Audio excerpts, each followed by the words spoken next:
business, you have something called creative destruction. I've talked about it before. And creative destruction, to me, says that those big banks back in 2008 should have been allowed to fail.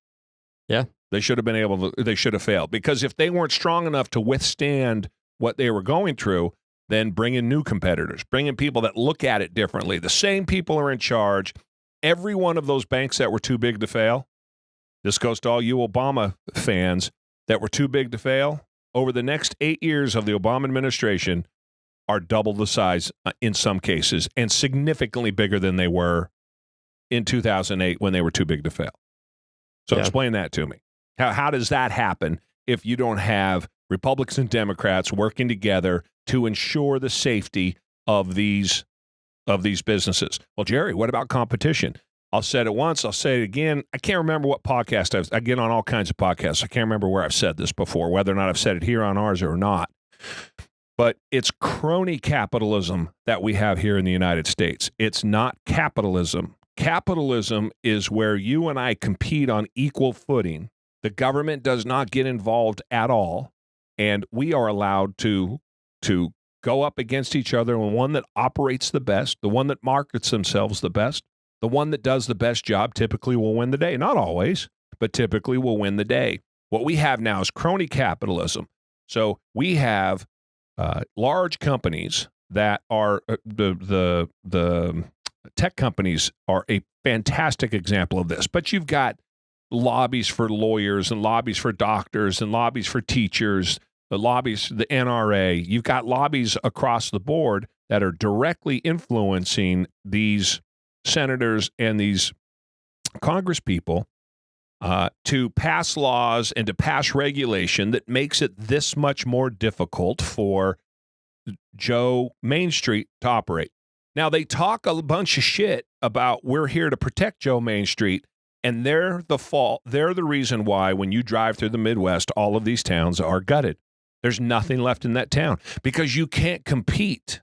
You can't compete with large companies that have the infrastructure and the ability to handle all of that regulation because you can't, the barrier to entry, it's called the moat. Now, typically, the barrier to entry is too high.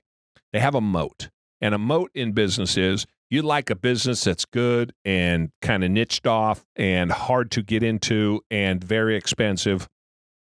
And somebody has good control of that and they have essentially a moat around them, right? Very, very difficult to scale.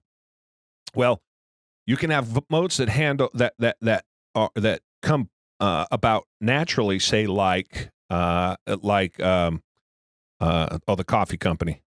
BlackRock? No, the big one. Starbucks. So like Starbucks, right? Starbucks, yes, they have a bunch of competitors, but Starbucks for 15 years, starting 6-7 years ago, was going to put all coffee out of business. There wasn't going to be, coffee shops were closing up all over the country, left and right, because Starbucks is just too big of a behemoth. And they sold themselves correctly. They advertised themselves correctly. They did a nice job building that business over, I'm going to guess, 40-odd years to get what we have today. But what happened along the way is that customers, A, didn't like the service, B, didn't like the stores, C, didn't like the expense of it, and D, I think in a way felt like it was a little uppity. It got a little bit ahead of itself 8-10 years ago. Totally. And so that opened the door for, I mean, I'm in Portland, we're in Portland, Oregon, which is the coffee capital of the fucking world between us and Seattle. And there are all kinds of coffee companies. BlackRock is one, and Dutch Brothers is another one. But they have them all. You go anywhere all over the country, there's all these local coffee, and then Dutch Brothers and these aren't small. No, they're companies. Getting pretty big. They're getting pretty big, and they are competing directly with Amazon. That's capitalism. Starbucks. I'm sorry. That's capitalism. That's the way capitalism works. Okay. Now you have crony capitalism, which would be take the utilities. Okay. In the 1900s, in the late 1900s, there was 8, 10, 12 electric companies. Now there's none, essentially, right? There's one in each part of the country. And the government stepped in the early 20th century and started to regulate these utilities. Now they're public-private, meaning that the public side, the government, dictates what they can charge. But on the private side, The private side guys love it because they have built-in pricing.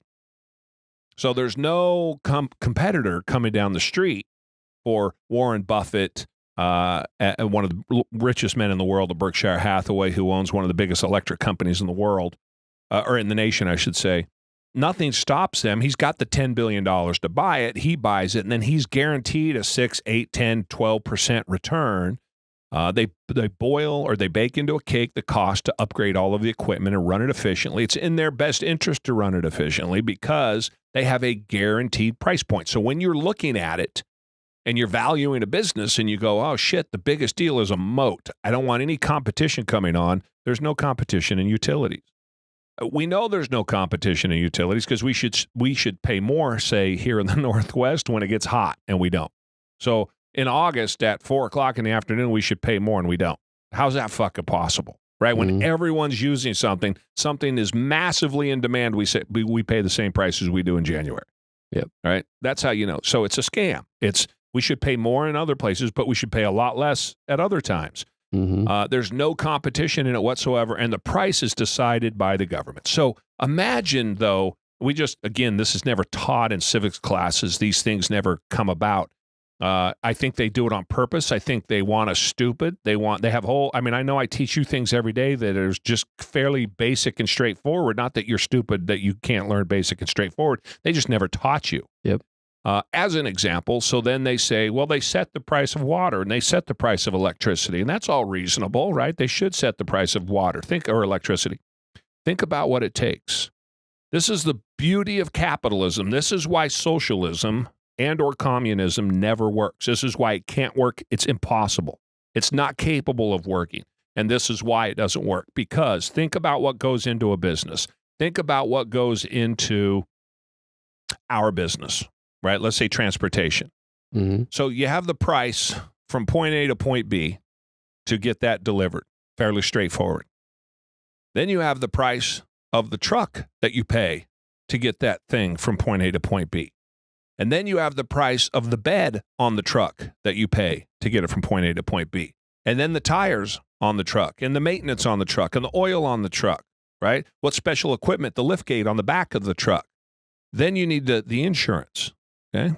And then you need the driver and the driver's insurance. And then you need who makes the glass for the windows in the truck, right? Who makes the mirrors for the truck, the beepers, the sensors, right?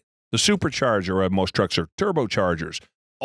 Just to go in to think about how many vendors are involved in making a truck. How can a central planner ever figure out what that number is? Then you have that if I buy 3 trucks, I pay less than I pay 1 truck. Well, how many?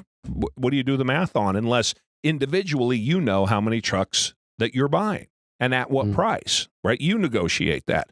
So capitalism takes all of these, just to make a delivery, we have the technology, which is a completely different vendor. We have the hardware, which is a completely different vendor. We have hardware we have hardware competition that helps us decide which hardware to use. Different hardware has different software. We have VMware, right? We have different Oracle. We have different software and hardware companies that are working together to do virtual servers and things of that nature. All right, do we want to go with a virtual server? Do we not? When that technology, now anybody would do that automatically.